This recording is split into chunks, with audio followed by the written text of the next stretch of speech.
Yo, what is up, everybody? This is your host again, Limitless, back again with another one on this show called Limitless Talks. You know what we do? This is where we talk about politics, economics, and propaganda. You understand what I'm saying? This is not your traditional way of understanding, politics and economics because let's not let's not fool ourselves. They've been teaching theories for the longest. You know, things work differently to how we're taught in the classrooms. You understand what I'm saying? Which is why practicality is very, very important. But that is one thing they've taken away from us. You understand what I'm saying? It's made things more difficult. You understand? So, anyways, guys, you already know what it is. Remember to share with your friends, family, loved ones because we all need to hear this. Let's get over to the funny stuff. We've got fourth, you know what it is. Jab won't save patients from being infected with Omicron, study finds. The latest research out of Israel appears to confirm what skeptics have long feared. Even 2 or 3 booster shots aren't enough to protect somebody, even those who are perfectly healthy, from being infected with the Omicron variant. But I can put my last dime, as in put it down, stake it, that they will still continue to jab people even after this report. Remember, they always have to have that Hegelian dialect, like, oh no, we're gonna do it. Oh no, we're not gonna do it. Oh, we're gonna do it. So never fall for the devil's rules, because in the end, the devil does what the devil wants to do. It's just what it is. Moving on, we've got Bank of England target never been further out of reach as inflation accelerates to 30-year high. Guys, this one's funny. This is a funny article right here. How can they say their inflation target is 2%, but right now we're at 5.4? Yeah, they overprinted, right? All that quantitative easing. Oof, damn, guys. But anyways, with all that being said, let's take a quick break. You get me? And get back to this.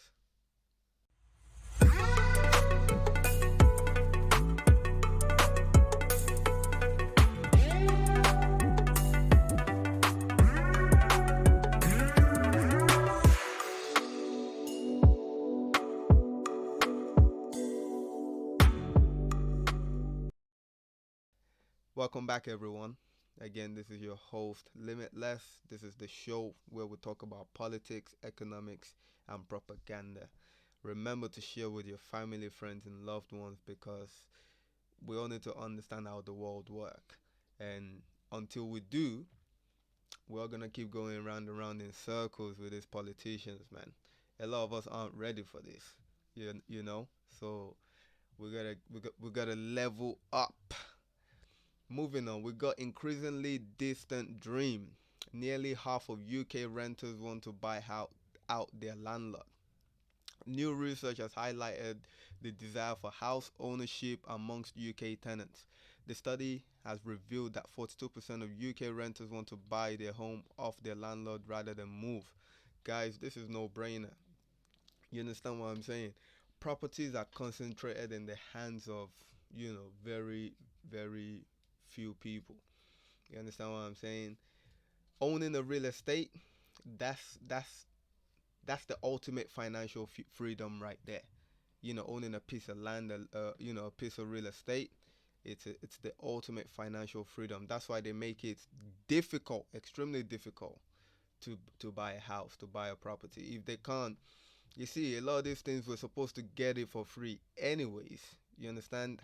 Like having a land, we're supposed to get it for free because nobody owns these lands. Just think about it deeply. Nobody owns it.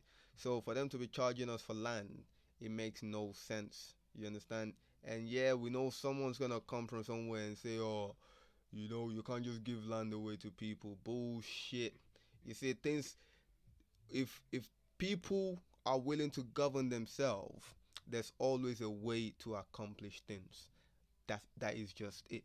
But there's a lot of greedy, unreasonable people out there, and those people, you know, the universe itself is gonna teach them a lesson. So we ain't gotta worry too much about them. Moving on, we've got Russia has caught our attention. Now Putin's threat in Ukraine will be tested.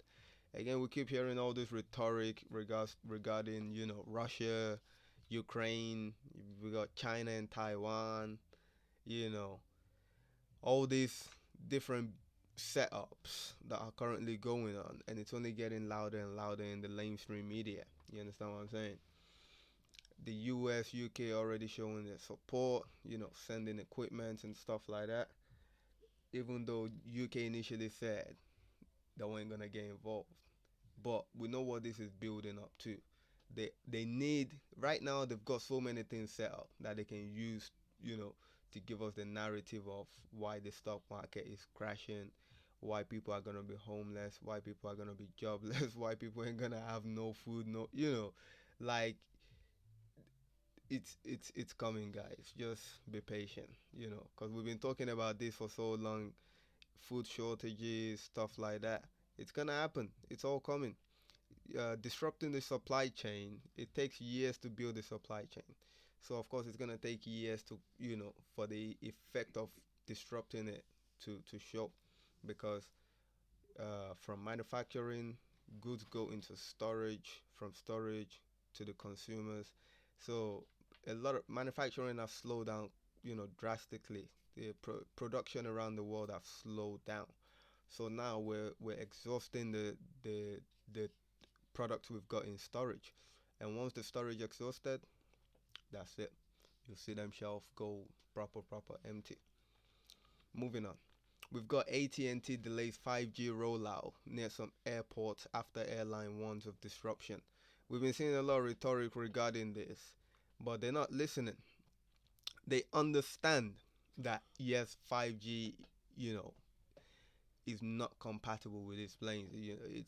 The planes can't function properly because again, planes they still use a lot of old technology that can't withstand the electromagnetic frequency the 5G towers will be emitting.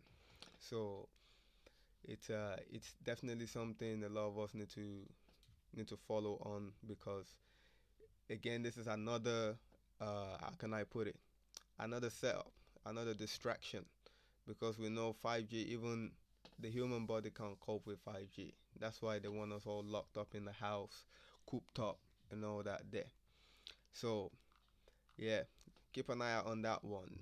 You'll see and see how the story develops. Moving on, we got Mastercard, Visa. After Mastercard, Visa offers central banks a way to test digital currencies. Again, guys, just like it says, Mastercard's doing their thing now. Visa's doing their thing. We know the agenda. We know where we're moving to. So let's get it ingrained in our head.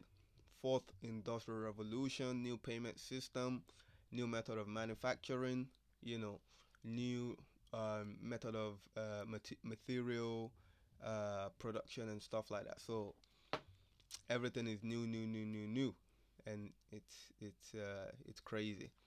And if you look at this, it shows you who they're working with.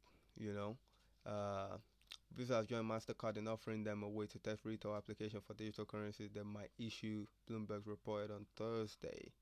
So if you look here, Visa will begin piloting a program with blockchain software firm Consensus. Again, this leads back to ISO 20022 standards. So, and we know who's involved in that. You see, there's Consensus right there. And if you look at Consensus, it leads back to XLM Hyperledger Fabric, and that leads back to Corda R3, which leads to Swift, to Ripple, to XDC.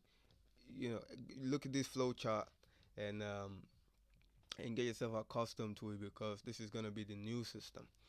FDIC-backed bank sends stablecoin in USDF first, guys. We looked at this as well. we're gonna see a lot of stable coins, a lot of different type of stable coins. Some of them will be for the public, some of them will be private, but just know there will be a lot of stable coins, and that's the agenda. Money is going digital, and when money becomes digital, um, authenticity is not an issue anymore because digital security is far superior than, well, not far superior, but in this age we're in, it can be superior to physical security on paper monies and stuff like that. So the newly launched stablecoin was sent from an NBH bank account to a customer of New York Community Bank. So again, the testing, you know what it is already. They're gonna test this year is to build on top of the foundation they've laid in 2020, 2021. So 2022, 2023, you're gonna see things move really, really fast. And again, we're expecting that. Investing in carry first. This one is from A16Z and Andreessen Horowitz uh, capital firm. They've invested in a gaming startup in South Africa. And as we know, gaming is going to be very, very important all around the world, not just in the Western world, but globally. Globally, gamers are gonna become your new athletes. Basically, they're gonna become very well known. People will be watching them, paying to see them, all sorts of things. So, gaming is very, very important. Moving on. We've got fintech startup Milo is offering 30-year crypto mortgages. Consumers will be able to leverage their BTC holdings and digital assets to purchase real estate in the United States. We understand the tokenization of the current legacy market. We know the job of Coinbase is to basically accomplish that. And we know at the same time, the entire uh, world market is going to become digital. You're going to be able to purchase real world assets with a lot of these digital currencies. You understand what I'm saying? So let's not be scared of the rhetoric that a lot of these lamestream medias are putting out there in regards to, oh, crypto's not going anywhere. And if you understand the market cycle, you know market has up and downs. So right now, market is up. So the only other way to go is down. And that's not just going to be for crypto, but it's also going to be for the stock market. And as a matter of fact, the stock market is going to dip more than crypto because the stock market has way more money parked in it in comparison to cryptocurrency. You get what I'm trying to say? So the stock market dropping 20% and crypto dropping 20% on the same thing. The 20% in stock market is gonna be way bigger than 20% drop in the crypto market in terms of the liquidity that will leave the marketplace. So moving on. We've got the rise of the new blockchains. Where are investors and developers turning? Ethereum used to be the end all be all of blockchains for developers building apps and making cryptocurrencies. Others have popped up to rival it, of course, but not until the last year and a half have investors started paying attention to them. Where they look to invest depends on where project developers are turning to outside of Ethereum. So as we can see, a lot of these proof of work blockchains, it's not that they're not gonna make it, but they're gonna take a back seat because it's gonna be very expensive to run them. So they're only gonna be reserved for the very very uh, limited use basically. So you'll see a lot of these proof of stake blockchains like Cardano take the forefront. So Cardano, XLM, XRP, and all the other proof of stake networks out there. So that's what's happening right now. Moving on, we've got JP Morgan says Ethereum is losing NFT market share to Solana. Again, this is what we're talking about. All these proof of work blockchains, they are expensive. The main three uh, characteristic of a blockchain is decentralization, security, and scalability. Now, a lot of these blockchains, they have to sacrifice one to get the others. So in Ethereum's case, Ethereum is has sacrificed uh, uh, decentralization for, sorry, Ethereum sacrificed scalability in order to acquire security and decentralization. You understand what I'm saying? A lot of these proof of stake coins, blockchains, they're not decentralized.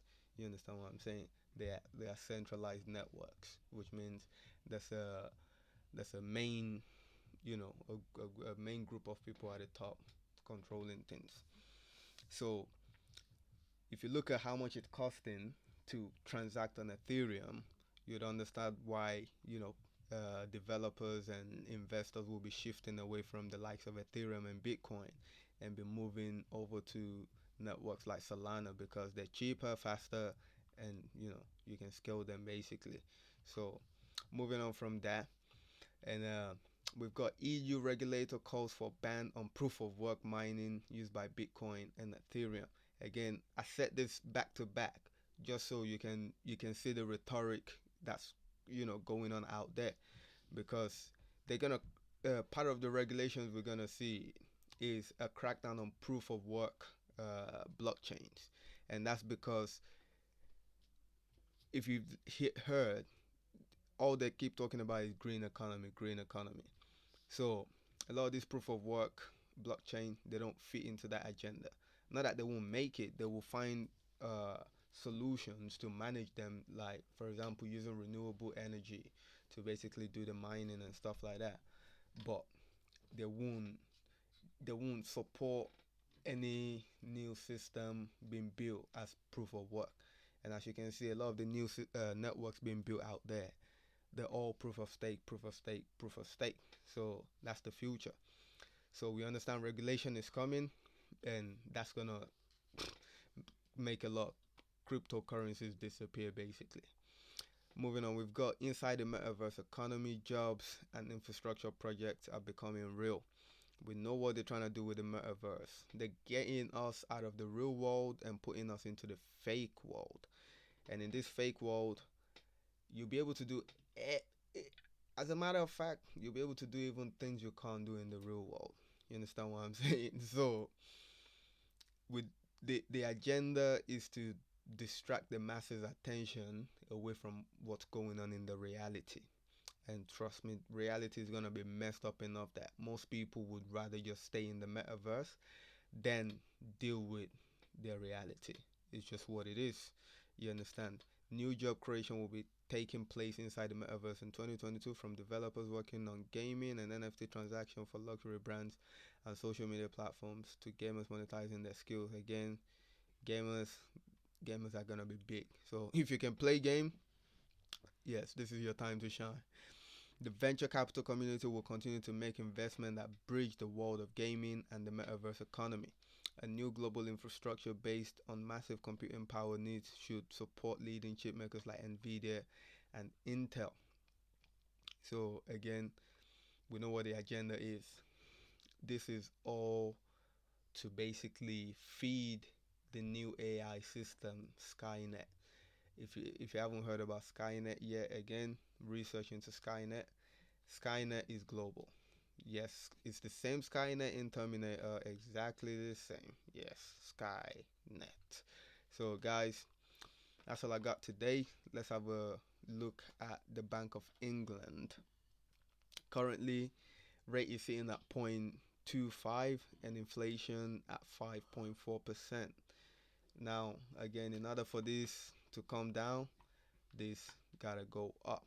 So they gotta bring in some money. They gotta take some money out of the uh, out of circulation by basically increasing rate, and that way the elite that's hoarding all this money, they'll reduce the prices, because remember, inflation, there's no such thing as inflation. Inflation happens because these elites, they have so much cash they've stolen and amassed to themselves they feel so comfortable to jack up the price of goods because they can still afford it regardless. You understand what I'm saying? So inflation is basically these people raising prices of goods.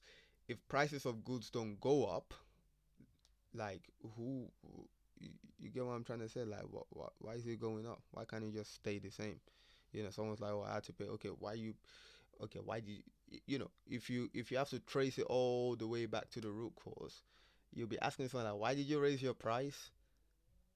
And you find out that they'll just be like, "Well, it's because I can." And that's it. Not necessarily because, you know, uh, they've actually had to spend more money to buy uh, materials to make their product or whatever, but because they just feel like they can raise the price of their goods, and that's why we've got inflation. Inflation again is just greedy people being greedy as usual. Looking at the crypto market, still sitting below 1.9, below 2 trillion. And of course, the crypto count has gone up again. Volume 77 billion, that's nothing. And of course, we can expect a downturn because we've got Bitcoin backed uh, futures expiring. So on the 20th, so that's tomorrow. So pretty much we can expect a nice, decent dip from that. But I don't think it's gonna be a major one because we've taken a good dump recently, so it shouldn't be too major. So, anyways, guys, with all that being said, that's all I got for you today. Remember to like, share, subscribe with your friends and family and all that. We all need to understand exactly how the world works because once we understand how the world works, you'll see that a lot of the things we do, we just don't need to do it. We don't need to break our backs just to want to live, just to want to enjoy life. You understand what I'm saying? So I appreciate you all listening in. Peace, love, and light to you all.